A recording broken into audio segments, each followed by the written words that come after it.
Gli obiettivi sono quello di riallacciare i rapporti con un paese che in questo momento è in grosse difficoltà, una parte di questo paese. La Camera di Commercio deve promuovere l'economia, quindi con la Camera di Commercio italiana di Tel Aviv si inizia a riprendere quell'attività che la Camera non fa più da quando è iniziata la guerra del 2000, la chiamo guerra, ma insomma questa è quello insomma, che tutti noi conosciamo. E l'obiettivo è quello di cercare di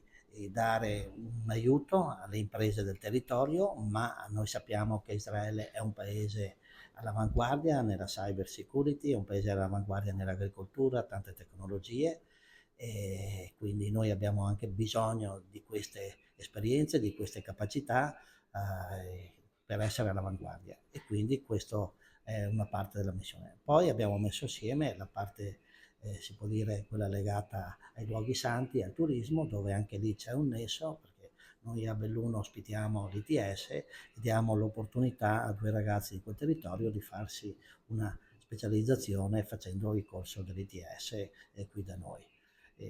Abbiamo ospitato già in Camera qualche anno fa gli artigiani di Betlemme, e quindi c'è una continuità che era stata fermata appunto dopo l'attacco del 7 ottobre da parte di Hamas.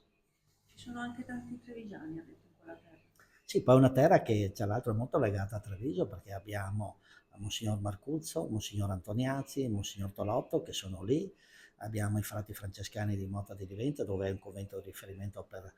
i frati quando vengono in Italia. I frati sono custodi da tantissimi anni in quell'area lì, e quindi c'è questa